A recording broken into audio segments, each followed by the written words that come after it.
Hello मित्रांनो, कशा आहात आपण? आय होप सर्वजण मजेत आहात आणि चांगल्या प्रकारे अभ्यास करत आहात। आजचा जो आपला व्हिडिओ असणार आहे तो असणार आहे इयत्ता 6वी NCERTचं जे नवीन बुक आलेलं आहे पूर्वी, त्यातील जे काही फर्स्ट युनिट आहे इंग्लिशचं ते आहे फिबल्स अँड फोक टेल्स। फिबल्स म्हणजे काय तर कल्पित कथा किंवा त्याला आपण दंतकथा असं देखील म्हणतो। कल्पित कथा आणि फोक टेल्स म्हणजे लोककथा, म्हणजे लोकांमध्ये ज्या प्रचलित कथा आहेत त्या, यावर हा आधारित पहिला युनिट आहे।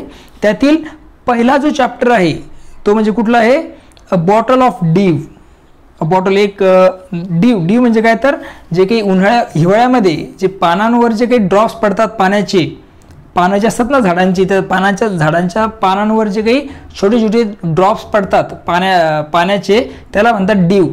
मराठी त्याला शुद्ध मराठी त्याला दव असं म्हणतात। तर दवाची बाटली अशा प्रकारचा याचा मराठीत आपण अर्थ घेऊ शकतो या चॅप्टरचा। तर हा चॅप्टर आपण बघण्याला सुरुवात करत आहोत। आता आणखीन सांगू इच्छितो बघा की या चॅप्टरवरचे जे प्रश्न उत्तर आहे त्याच्यासाठी एक स्पेशल व्हिडिओ मी बनवलेला आहे, त्याची लिंक तुम्हाला डिस्क्रिप्शनमध्ये मिळून जाईल किंवा माझ्या चॅनलवर जाऊन तुम्ही आपलं एक स्पेशल प्लेलिस्टच मी बनवली आहे इयत्ता 6वीची, त्यावर तुम्ही जाऊन ते बघू शकता। तर सुरुवातीची छोटीशी ॲक्टिव्हिटी आहे जी रीड करून तुम्हाला मित्रासोबत डिस्कस करायची आहे, शिक्षकासोबत तुम्हाला डिस्कस करून त्याचे आन्सर तुम्हाला द्यायचे आहेत। तर काय करायचं आहे, पिक्चरला सर्कल करायचं आहे, जो शब्द दिलेला आहे त्याच्याशी मॅच होईल अशा प्रकारच्या चित्राला तुम्हाला सर्कल करायचं आहे। तर आता पहिला जो वर्ड आहे तो आहे वरीड। वरीड म्हणजे काय तर काळजी वाटणे, काळजी करणे। तर या दोन्ही ज्या मुली आहेत त्यामध्ये काळजीमध्ये दिसली असणारी मुलगी कुठली आहे? तर नंबर 1चं जे पिक्चर आहे, जे सर्कल आपण करतोय किंवा केलेलं आहे तेच काय तर पहिली मुलगी। पहिलं चित्र जे आहे ते काय तर काळजीचं आपल्याला दिसून येतंय। प्लांटेशन, प्लांटेशन म्हणजे बाग, जे काही बाग असतात फळांची त्याला आपण म्हणतो प्लांटेशन। तर पहिलं चित्र जे आहे ते कसे तर बागेचं आहे, प्लांटेशनचं आहे। केळीचं ते प्लांटेशन आहे बघा, केळीचा तो बाग आहे। सेज, सेज म्हणजे काय तर सेज म्हणजे ऋषी। तर या दोन्ही पिक्चरमध्ये पहिल्या नंबरलाच कोण दिसतो? आपला ऋषी दिसतोय। आणि शेवटचं जे आहे ते आहे सरप्राईज। सरप्राईज म्हणजे काय तर आश्चर्यचकित होणे। तर आश्चर्यचकित असणारा जो मुलगा आहे तो दुसऱ्या इमेजमध्ये दुसऱ्या नंबरचा जो मुलगा आहे तो सरप्राईज किंवा आश्चर्यचकित असलेला आपल्याला दिसून येतोय। चला तर आता वेळ न गमावता सुरुवात करूया मग आपला जो आजचा चॅप्टर आहे a bottle of dew written by Sudha Murthy यांचा चॅप्टर डिटेलमध्ये समजून घ्यायला। चला तर विद्यार्थ्यांनो सुरुवात करूया मग ह्या चॅप्टरला समजून घ्यायला।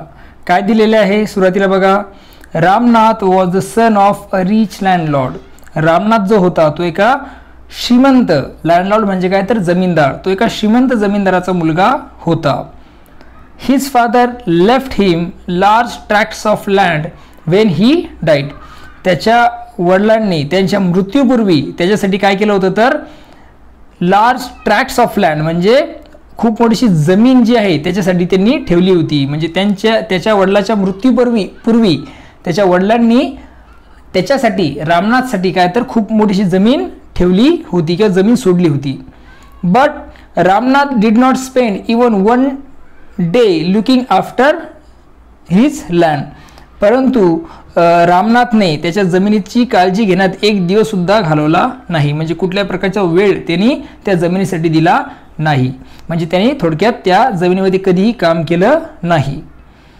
दिस वॉज बिकॉज, याचं म्हणजे कारण काय आहे? कारण आहे he had a funny idea. त्याच्याकडे एक फनी म्हणजे मजेदार अशी त्याची कल्पना होती। काय कल्पना होती त्याची?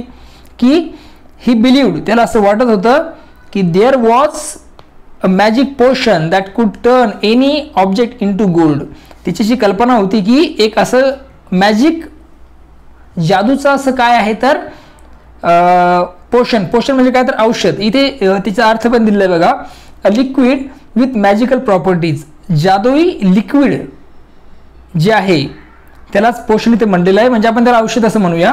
ते असं जे औषध आहे जादुई, त्यातून काय होऊ शकतं तर कुठली वस्तू जी आहे तिला आपण गोल्डमध्ये, सोन्यामध्ये रूपांतरित करू शकतो, अशा प्रकारची त्याची कल्पना होती। असं त्याला वाटत होतं की अशा प्रकारचं पोषण या जगात आहे। He spent all his time to learn more about this potion. आणि तो काय करायचा, त्याचा आपला सर्व वेळ या औषधाबद्दल अधिक जाणून घेण्यासाठी खर्च करत होता। People cheated him often, promising to tell him about it, but he did not give up. लोकांनी त्याला खूपदा फसवलं देखील, कसं फसवलं लोकांनी त्याला सांगितलं प्रॉमिस, म्हणजे त्याला अशी शाश्वती दिली की ते त्याला काय करतील, ते पोषण कसं बनवायचं ते सांगतील, असं करून लोकांनी त्याला फसवलं देखील. But he did not give up. आता इतका फसवला गेल्यानंतर सुद्धा त्यांनी त्याचे प्रयत्न सोडले नाही. गिव्ह अपचा अर्थ होतो स्टॉप ट्राईंग, म्हणजे प्रयत्न करण्यास थांबणे. तर तो कुठेही काय झाला नाही, त्यांनी त्याचे प्रयत्न थांबवले नाही. म्हणजे त्याचा जो सर्च आहे त्या पोषणचा, त्या औषध शोधण्याचा, तो चालूच होता. आता अशी कंडिशन असल्यानंतर त्याची बायको, हिज वाईफ, तिची बायकोचं नाव आहे Madhumati, was tired of this and also worried because she saw how much money Ramnath was spending. आता ती थकली होती. टायर्ड म्हणजे काय तर थकणे. शी वॉज टायर्ड ऑफ दिस, म्हणजे हे सगळं जे तो करतोय, त्याचा वेळ जो घालवतोय, लोक त्याला जे फसवत आहेत ते पोषण शोधण्याच्या नादामध्ये, तर त्याच्यामुळे त्याला ती सांगून त्याला थकली होती आणि तिला काळजी वाटायची. ऑल्सो वरीड, वरीड म्हणजे काळजी वाटणे, तिला काळजी देखील वाटायची. बिकॉज, कारण का बरं तिला काळजी वाटायची, तर शी सॉ how much money Ramnath was spending. ती बघायची की किती खूप जास्त पैशाचे रामनाथ काय करतोय, तर खर्च करतोय ते औषध मिळवण्यासाठी. She was sure that soon they would be without money. आणि तिला खात्री होती, शुअर म्हणजे खात्री, तिला खात्री होती की लवकरच ते काय असतील तर त्यांच्याकडे कुठल्या प्रकारचे पैसे नसतील किंवा मग त्यांचे पैसे संपून जातील, अशी तिला खात्री होती जर रामनाथ अशाच प्रकारे पैसे खर्च करत राहिला तर. मग पुढे काय होतं बघा. वन डे, एके दिवशी, अ फेमस सेज, सेज म्हणजे काय, ऋषी. एके दिवशी एक नावाजलेला प्रसिद्ध असा जो ऋषी आहे, त्याचं नाव काय आहे, कॉल्ड महिपती. महिपती नावाचा एक प्रसिद्ध असा जो ऋषी आहे, केम टू देअर टाउन, त्यांच्या गावात, त्यांच्या शहरात तो आला होता. Ramnath became his follower and ask him about the पोषण. रामनाथ त्याचा फॉलोवर झाला म्हणजे काय तर अनुयायी झाला. आणि रामनाथने त्या ऋषीला सुद्धा विचारलं कशाबद्दल, अबाउट द पोषण, त्या लिक्विड बद्दल, त्या औषधाबद्दल. To his surprise the sage answered. आता त्याला जी काही अगोदर तो आश्चर्यचकित झाला, तो जो ऋषी आहे तो, आणि त्या ऋषीने त्याला उत्तर दिलं. काय उत्तर दिलं, yes in my travels in the Himalayas. होय, मी ज्यावेळेस प्रवास करत होतो कुठे, हिमालयामध्ये, आय हर्ड हाऊ यू कुड मेक सच ए पोषण. मी ते ऐकलं होतं की त्या पोषणला कसं बनवायचं, त्या औषधाला कसं बनवायचं, हे मी ऐकू शकलो होतो. बट इट इज डिफिकल्ट, परंतु ते काय तर बनवणं कसं आहे तर खूप अवघड आहे, खूप कठीण ते आहे.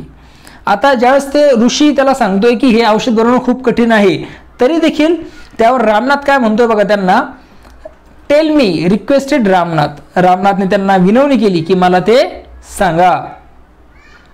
नॉट बिलिव्हिंग हिज लक, त्याच्या स्वतःच्या नशिबावर विश्वास न ठेवता तो म्हणाला की मला तुम्ही सांगा की कशा प्रकारे त्याला बनवायचं आहे, टेल मी, अशा प्रकारे तो म्हणतोय. ओके. आता त्यावेळेस मग उत्तर देताना ते ऋषी काय सांगतात बघा त्याला, you have to plant a banana. तुला काय करावं लागेल, केळीचं झाड लावावं लागेल. And water it regularly with your hands. And water it regularly with your hands. आणि तुला काय करावं लागेल तर रेग्युलरली त्या झाडाला तुला स्वतः पाणी द्यावं लागेल. म्हणजे त्याला नियमितपणे स्वतःच्याच हाताने त्या केळीच्या झाडाला काय द्यावं लागेल, पाणी द्यावं लागेल. इन विंटर, आणि हिवाळ्यामध्ये, the morning dews is on the leaves. आता हिवाळ्यामध्ये, विंटर म्हणजे हिवाळ्यामध्ये सकाळी जे ड्यूज येतात, ड्यूज म्हणजे काय तर दव, ज्याला आपण म्हणतो मराठीमध्ये, शुद्ध मराठीत काय म्हणतो आपण त्याला, दव. इथे अर्थ सुद्धा दिलेला आहे. Small drop of water on leaves that form during night. आता चित्रामध्ये पण तुम्हाला दिसतंय बघा, हे सगळे ड्यू आहेत, म्हणजे झाडाची जी पानं असतात त्या पानांवरती स्मॉल ड्रॉप जमा होतात. ओके. रात्री ते पडतात ते ड्यू, त्याच्यावर पाण्याचे ते ड्रॉप असतात. ओके. त्याला ड्यू असं म्हणतात आणि शुद्ध मराठी त्याला दव असं म्हणतात. तर इन विंटर, हिवाळ्यामध्ये जे काही सकाळी ड्यूज, त्या ड्यू त्याच्यावर पडतात, कशावर, त्या पानांवर.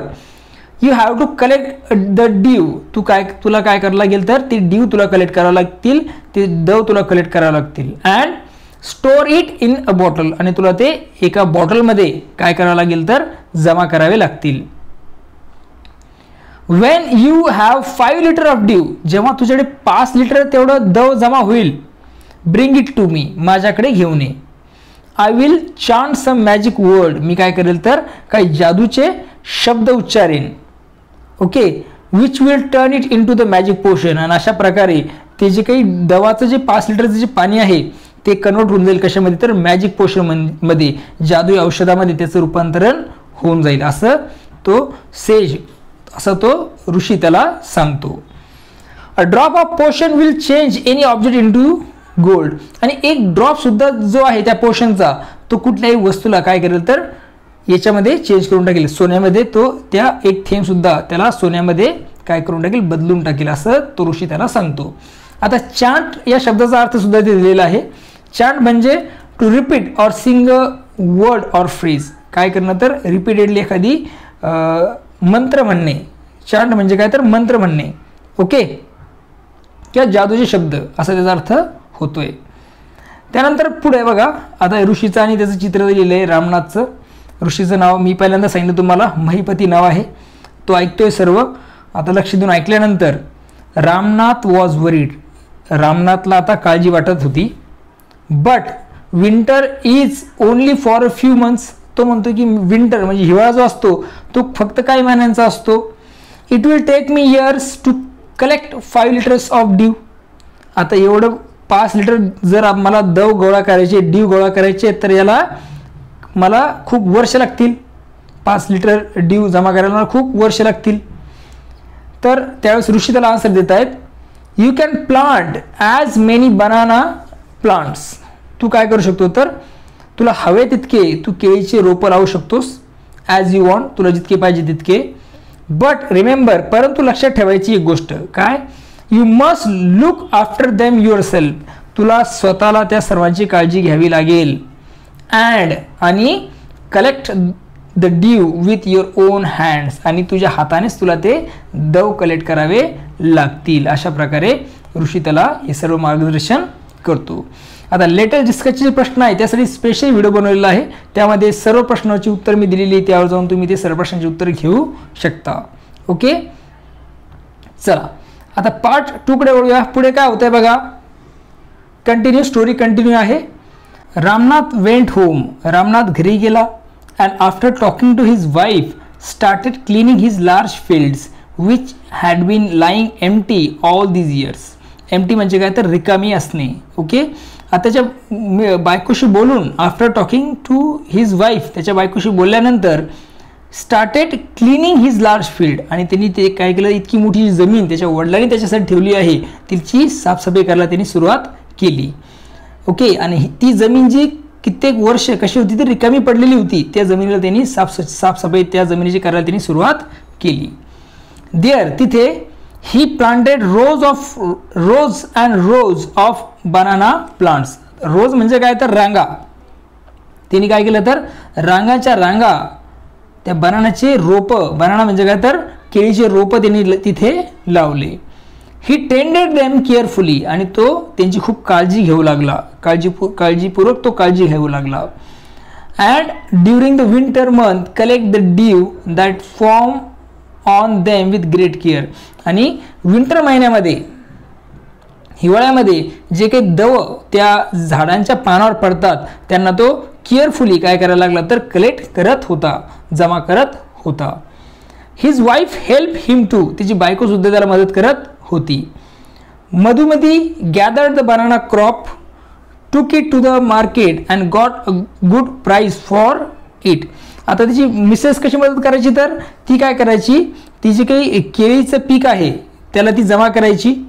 गॅदर द बनाना क्रॉप्स म्हणजे जे काही बनाना त्या झाडांना यायचे ते ती घ्यायची आणि मार्केटमध्ये जाऊन त्यांना विकायची आणि त्यातून चांगले पैसे ती मिळवत होती. चांगला भाव त्याला मिळायचा आणि त्यात चांगले पैसे ती मिळवायची. ओव्हर द इयर, बऱ्याचशा वर्षानंतर, गेल्या काही वर्षात, Ramnath planted more and more plants. त्यांनी काय केली तर जास्तीत जास्त या केळीची झाडं लावली. And they had a huge banana plantation, आणि त्यांच्याकडे एक मोठी अशी केळीची बागच तयार झाली होती. कारण त्याचा उद्देश आहे की त्याला दव पाहिजेत, त्यासाठी तो हे सर्व करतोय. लाल शेपोटी हे बनानाचे किंवा मग केळीची झाडं तो लावत होता. At the end of 6 years, 6 वर्षानंतर, he finally had his 5 liters of dew. 6 वर्षाच्या शेवटी अखेर त्याच्याकडे किती जमा झालं तर 5 लिटर असं द्रव त्याच्याकडे जमा झालं. बघा त्याचा आनंद आणि किती छान प्रकारचे फळं केळीचे लागलेले आहेत त्या चित्रामध्ये तुम्ही बघू शकता. रामनाथ देखील खुश आहे. रामनाथ खुश का बरे की त्याच्याकडे 5 लिटरचं द्रव त्याच्याकडे जमा झालेलं आहे त्यामुळे. केअरफुली काळजीपूर्वक he took the bottle to the sage. तो काळजीपूर्वक ती बॉटल त्या ऋषीकडे घेऊन गेला. The sage smiled. आता हे बघून तो ऋषी हसला. ते ऋषी हसलेत and muttered something over the water. आणि त्या पाण्याकडे बघून त्या पाण्यावर काहीतरी ते बडबडले. मटर म्हणजे काय तर spoke in a low voice. बारीक आवाजात काहीतरी ते बडबडले. Then he return the bottle and said. आणि त्यानंतर त्यांनी ती बॉटल त्याला वापस दिली आणि म्हणाले ट्राय इट आउट. आता करून बघ. Ramnath sprinkled a few drops on copper vessel and waited for it to turn gold. रामनाथने काय केले तर तांब्याच्या भांड्यावर, कॉपर म्हणजे कॉपरचं जे वेसल आहे तांब्याचं भांडं आहे त्याच्यावर काय केलं तर काही थेंब शिंपडले. शिंपडणे ज्याला आपण म्हणतो. स्प्रिंकल म्हणजे काय तर शिंपडणे, पाणी शिंपडणे. तशा प्रकारे त्यांनी ते पाणी ड्रॉप जे आहेत ते त्या कॉपरच्या वेसलवर शिंपडले. And waited. आणि काही वेळ वाट बघितली की ते जे काही कॉपरचं वेसल आहे भांडं आहे कशामध्ये कन्वर्ट होईल, गोल्डमध्ये, सोन्यात कन्वर्ट होण्याची त्यांनी वाट बघितली, रूपांतरित होण्याची त्यांनी वाट बघितली. To his surprise nothing happen. परंतु आश्चर्य काय की त्या कॉपरच्या भांड्याला कुठल्याही प्रकारचा बदल झाला नाही. म्हणजे ते काही काय बनलं नाही तर सोन्याचं भांडं ते बनलं नाही. आता this is cheating he told the sage. तो ऋषीला म्हणाला काय आहे तर ही फसवणूक आहे. चिटिंग म्हणजे काय तर फसवणूक आहे. I have wasted 6 precious years of my life. Precious म्हणजे काय तर मौल्यवान, व्हॅल्युएबल. मी माझ्या आयुष्यातले 6 मौल्यवान वर्ष काय केले तर वाया घालवलेले आहेत हे द्रव जमा करण्यासाठी. But says Mahipati only smiled and called Madhumati to come forward. पण इथे महिपती जे ऋषी आहेत ते फक्त हसले आणि त्यांनी काय केलं तर मधुमतीला समोर बोलावून घेतलं. She came with a big box. ती एक मोठी पेटी घेऊन ती समोर आली. Wien she open it. जेव्हा तिने ती मोठी पेटी उघडली, इनसाइड त्यामध्ये शाईन स्टॅक्स ऑफ गोल्ड कॉइन्स. त्यामध्ये काय तर ती जी काही सोन्याची नाणी आहेत त्याचे ढीक चमकत होता. म्हणजे खूप जास्त सोन्याची नाणी त्या पेटीमध्ये होती. Now the sage turn to the very surprise Ramnath and said. नंतर जो काही ऋषी आहे त्यांनी काय केलं तर रामनाथकडे बघितलं आणि आश्चर्यचकित, म्हणजे आता हे बघून रामनाथ काय झाला आश्चर्यचकित झाला होता. आणि जो आश्चर्यचकित झालेला रामनाथ आहे त्याच्याकडे बघून त्याच्याकडे टर्न होऊन ते ऋषी जे आहेत ते काय म्हणतायत, there is no magic potion that can turn things into gold. असा कोणताही जादूचा उपाय नाही जो कुठल्याही गोष्टीला सोन्यात बदलवू शकतो. कुठल्याही वस्तूला काय करेल सोन्यात बदलू शकेल. अशा प्रकारचं कुठलंही जादूचं काय नाही तर औषध नाही. You work hard on your land and created this plantation. तुम्ही या जमिनीमध्ये खूप मेहनत घेतली आणि इतका मोठा तुम्ही मळा तयार केला, इतका मोठा असं तुम्ही प्लांटेशन तिथे बनवलं, बाग तुम्ही इतका मोठा बनवला. While you look after the trees your wife sold the fruits in the market. जेव्हा तुम्ही त्या झाडांची काळजी घेत होता त्यावेळेस तुमची जी बायको आहे ती काय करत होती, त्या झाडाची जी काही फळं आहेत ती मार्केटमध्ये विकत होती. That's how you got this money. आणि याच्यातून तुम्हाला हे सर्व पैसे मिळालेले आहेत. It was your hard work. हे तुम्ही केलेलं हार्डवर्क आहे, हे तुम्ही केलेले परिश्रम आहेत. That created this wealth. आणि यामुळे तुमच्याकडे इतकी संपत्ती जमा झालेली आहे, इतके पैसे तुमच्याकडे अशा प्रकारे तुम्हाला मिळालेले आहेत. Not magic. याच्यामध्ये कुठल्या प्रकारची जादू नाही. If I had told you about this earlier. जर मी तुम्हाला आधी सांगितलं असतं तर you would have not listen to me. तुम्ही माझं ऐकलं नसतं. Okay. So I have played a trick on you. त्यामुळे मला तुमच्यासोबत अशी युक्ती खेळावी लागली. शेवटी आता मला वाटतं आपण शेवटाकडे वळतोय. Ramnath understood the wisdom behind these words and worked even harder on his plantation from that day on. विजडमचा अर्थ होतो डीप अंडरस्टँडिंग, म्हणजे शहाणपण ज्याला आपण म्हणतो, खूप असा अर्थ त्यांना त्या गोष्टीतून समजला. तर इथे काय दिलेलं आहे, रामनाथला समजलं, म्हणजे जे काही शहाणपण आहे त्या शब्दांमागचं ते रामनाथला समजलं आणि त्यांनी त्यानंतर खूप मेहनत तो त्या जमिनीत घ्यायला लागला. त्या दिवसानंतर त्या बागेमध्ये तो खूप जास्त मेहनत त्यानंतर घ्यायला लागला. अशा प्रकारे हा जो चॅप्टर आहे सुधा मूर्ती यांनी लिहिलेला आहे तो इथे काय होतो तर संपून जातो आहे. आय होप तुम्हाला चॅप्टर चांगल्या प्रकारे समजलेला आहे आणि चॅप्टरचा मेसेज जे मॉरल आहे ते एकदम क्लिअर आहे की जोपर्यंत तुम्ही मेहनत करत नाही तोपर्यंत तुम्हाला यश संपादित होत नाही. मग ते रामनाथचं उदाहरण घ्या किंवा मग तुम्हाला परीक्षेत जरी तुम्ही अभ्यास करताय तर त्यासाठी सुद्धा तुम्हाला मेहनत घ्यावी लागेल. कुठल्याही गोष्टी, कुठलंही जे सक्सेस आहे, कुठलंही जे यश आहे ते परिश्रमाशिवाय तुम्हाला मिळत नसतं, असं आपण या चॅप्टरमधून शिकू शकतो. चला, आय होप तुम्हाला आजचा जो लेसन आहे तो चांगल्या प्रकारे समजलेला आहे. काही अडचणी असतील तर कमेंट सेक्शनमध्ये सांगायला मला विसरू नका. चॅनलला लाईक, शेअर आणि सबस्क्राईब अवश्य करा. तुमच्या मित्रांसोबत आपलं व्हिडिओ जो आहे तो निश्चित शेअर करा. चला तर पुन्हा भेटूया नवीन व्हिडिओमध्ये. बघत राहा सुबोध फाउंडेशन हे आपलं यूट्यूब चॅनल. तोपर्यंत थँक्यू अँड टेक केअर.